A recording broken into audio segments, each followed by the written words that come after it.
Codemasters has been at it since 2012 with F1 games. However, today we are looking back at F1 2012.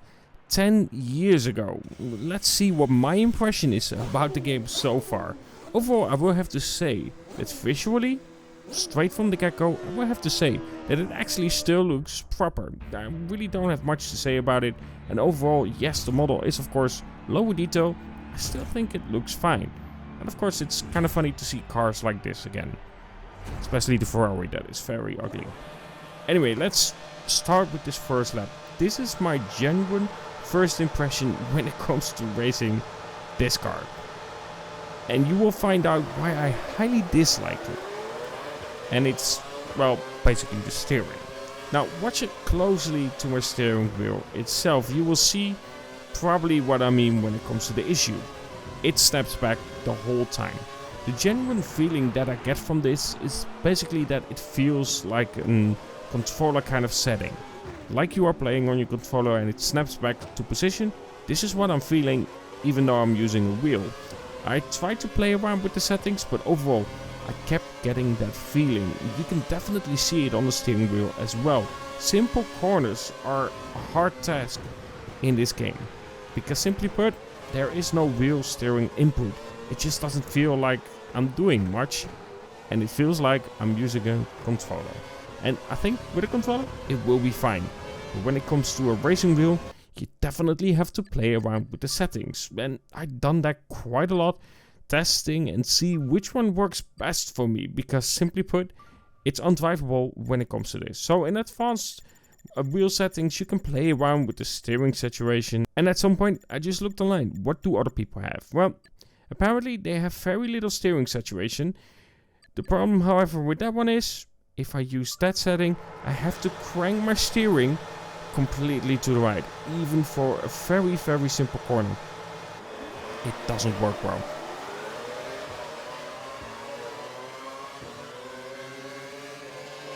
So I tried the next thing. Try to play around with settings. See if I can change that a little bit. See if that helps. Well, of course, this next race somehow is in rain, but that's perfectly fine. In raining condition, I will have to say that it doesn't feel like it's raining at all. The grip feels about the same. You are probably a bit slower, but it's hard to tell when you cannot properly race this game to begin with. But yeah, definitely with rain, it doesn't feel like it is wet. It doesn't feel like your car is slippery, even though I just dodged that car quite well from Red Bull. Either way, when it comes to just the rain driving, yeah, definitely. There is no real feel of rain itself. It just feels, well, normal, I guess, if that makes sense. So overall, rain simulation, not that good. And we'll have to say that driving it just feels normal. Again though, visually, I think they've done a good job, especially having the rain on the camera itself as well. This definitely helps with this visual look of the game itself, giving a bit more of a look of properly driving in, of course, the rain itself. Overall though, again, it just doesn't feel like it. And again, you will see that I'm trying to play around with the settings to actually drive around the corner for a change. Because again, this was really impossible when it comes to the game itself. Driving this with the steering wheel is not the nicest at all. And it's good to see that they've grown so much with driving has become so much better. It's still not a simulation, I think, but it's at least better and you do definitely feel more of the game itself. But this 2012 one, yeah, not that great. Here you can also see that AI really isn't about battling. I feel like AI is the biggest upgrade when it comes to F1 games. They often just sit back and just wait. Even when they are next to you, they don't push to go even further and try to pass you. It's definitely something I noticed. Even with the speed difference, they don't really try to actually pass you. Unless it's on a straight, but that's about it. But I noticed something. While driving, saw that I got a collision penalty, which is actually something that drives me to think about a feature that you actually had in this game. The impossible feature to achieve. The safety car. Yeah, we're gonna try to see if we can actually get that safety car out, because while playing this game in the past, I never actually managed it. I never really tried to do so either. So, does the safety car work in this game? Well, let's find out, because, you know, it's kind of a fun challenge to do. Let's start this race, and let's start with Maldonado. You know, you gotta use someone. You might as well start using Maldonado to try and get a safety car out. First attempt definitely didn't work. Nothing happened apart from a drive-through penalty within 3 laps. So I tried the next best thing. Hit Rosberg. Yeah, this didn't work either. Nothing really changed. There's a lot of debris on the ground, but still no safety car. So naturally, I had to try it again. But first off, we'll stand still a little bit, see what happens, because of course you get a yellow flag. And yeah, even standing still, nothing really happens. Sped it up a little bit just to showcase, but nothing really happens when you stand still, just a yellow flag. So, tried it again. Pastor Maldonado in front of me. Let's see if I can do it again. Hitting Pastor Maldonado, there's some damage. Nothing happened so far, apart from, of course, the normal penalty that we saw before. So let's just hit someone here, and I fail completely. Drive into the wall, and definitely this normally would, without a doubt, be a safety car or even a red flag. Again though, nothing happens, we don't get any of that. So, another attempt. Quite a big crash here, and even hitting my teammate off. And still, I only get a penalty for causing a collision. But nothing happens. Again, there is no safety car. It seems to be impossible on this track to even get close to a safety car. So, naturally, we have to select a different track. Monaco. Because, well, if there's some place where you can get that safety car out, where it has been out for a lot of times, then definitely it's Monaco. Without a doubt. So, naturally, as stated, let's try that one. And for those who've noticed, look who's on the left side of me. Yes, it's the help again of Maldonado. Let's see if we can get a safety car with his help again.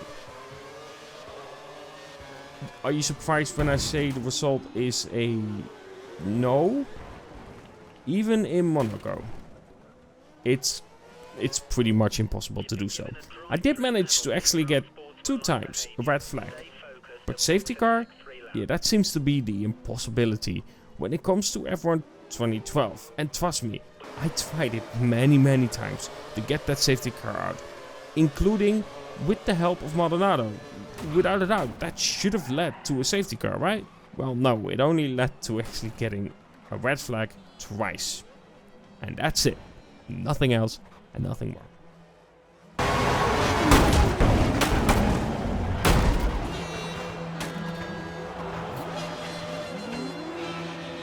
Drive-through penalty for unsportsmanlike behaviour. There's nothing we can do about it now. Stay focused and pit in the next 3 laps. Oh. Red flag? Race stopped. The race has been suspended due to a serious incident on lap 1. I have no idea what caused that, but still no safety car? I'm trying. Trust me, I'm trying, but...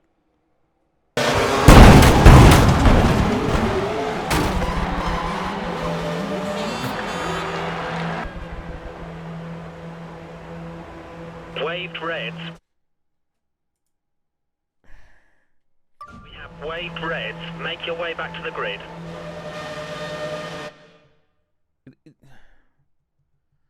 So, F1 2012. What's my opinion about the game?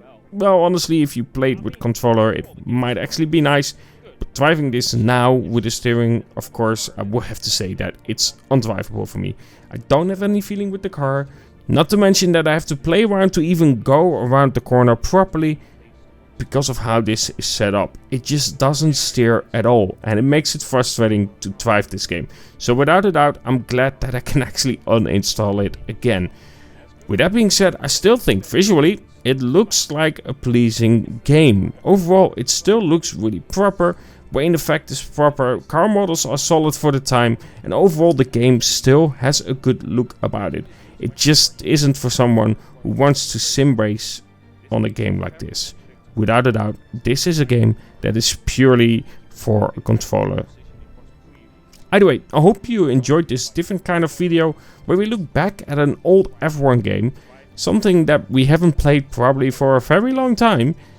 And I'm very curious what you think about the game itself. What do you think about this video style? Is this something that you want to see more often? If so, let me know by simply giving a like.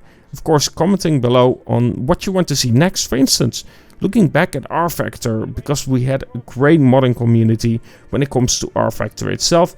And of course, some other F1 games that are older as well. Let's see what you guys want to see as well.